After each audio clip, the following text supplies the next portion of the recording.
आपने शास्त्रों में पढ़ा होगा या देखा होगा टीवी सीरियल्स में कि कैसे ऋषि, ब्रह्म ऋषि और महर्षि की टाइटल या उपाधि दिया जाता था किसी भी आदमी को। तो किसी मनुष्य को अगर वो श्राप देते थे या वरदान देते थे तो वो सच हो जाता था। पर कैसे होता था, ये सारी प्रक्रिया कैसे होती थी? एक्चुअली ये सब होता था कुंडलिनी जागरण के बाद का प्रोसेस। उसके बाद ही हमको इतना सामर्थ्य या इतनी शक्ति आती है कि हम किसी को वरदान या श्राप दे सके, या हम प्रकृति के बंधन, नेचर के जो लिमिटेशन है उससे परे हो सके, मुक्त हो सके। आइए इसके पीछे क्या एग्जैक्ट लॉजिक है हम जानते हैं। इस चक्र का दूसरा नाम कॉन्शियसनेस मतलब हमारी जागरूकता, चेतना है। हमारी बॉडी में ये 7 प्रकार के होते हैं और इन 7 चक्रों का काम भी अलग अलग होता है, पर सबका रिलेशन एक ही से होता है, वो चेतना के अलग अलग आयामों पर कार्य करना, काम करना। क्या ये अपने आप जागृत होते हैं? तो आंसर है नो। आंशिक रूप से हो सकते हैं, पर एक चक्र के पूरी शक्तियों को जागृत करने में हमें योग साधना की जरूरत पड़ती ही है।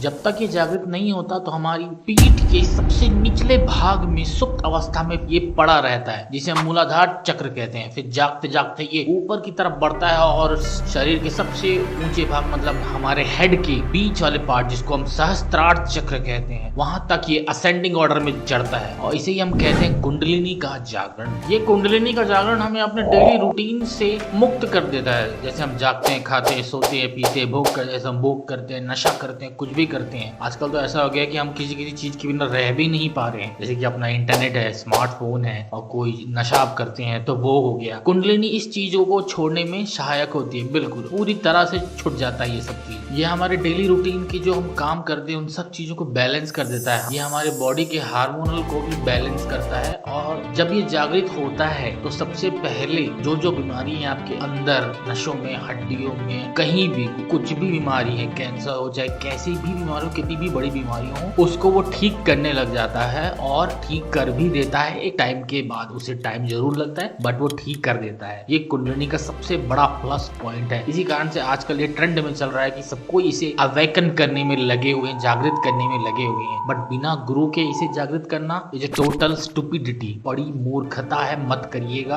बहुत तगड़ा विनाश हो सकता है, डिस्ट्रॉय हो सकती है आपकी पूरी बॉडी। क्योंकि जब कुंडलिनी जागृत होती है तो ब्रह्म ऊर्जा का प्रवाह इतना स्ट्रांग होता है शरीर के अंदर, जैसे हमारे नसों में ब्लड बहता है, वैसी जब ये कुंडलिनी जागृत होती है तो 3 नाड़ी जो अदृश्य रूप में ट्रांसपेरेंट हमारे बॉडी के अंदर होती है, जिसका नाम है पिंगला, इड़ा और सुषुम्ना, इन तीनों में ब्रह्म ऊर्जा का प्रवाह होता है। और अगर आप बिना गुरु के कर रहे हैं तो बिल्कुल वो आपके लिए बेनिफिशियल नहीं है। आपने बहुत सारी वीडियो देखी होगी जिससे कई महिलाओं या कोई पुरुष है ब्रह्म ऊर्जा किसी से लेकर अपना कुंडलिनी जागृत करना चाह रही थी, बट उनके शरीर से रक्त प्रवाह हो गया, उनको बहुत असहनीय दर्द महसूस हुआ। उसके बाद वो कभी नहीं किया उन्होंने ऐसा हरकत। फिर उनको समझ में आया कि बिना गुरु के ये चीज पॉसिबल नहीं है। मैंने एक बात कही कि इसमें आप नेचर के बंधन, प्रकृति के बंधन से मुक्त हो जाते हैं, वो मैंने इसलिए कहा कि इसका डेफिनेशन ही ये कहता है कि पहले तो हम डेली रूटीन में क्या होता है, अपने मन के मुताबिक चलते हैं। हमारा मन करता है हम सोते हैं, जागते हैं, खाते पीते हैं, कुछ भी करते हैं, बट मन हमारा मालिक होता है। इन केस में जब हमारी कुंडलिनी जाग जाती है तो उस कंडीशन में हमारा मन हमारा मालिक नहीं रह जाता। हमारी आत्मा, हमारी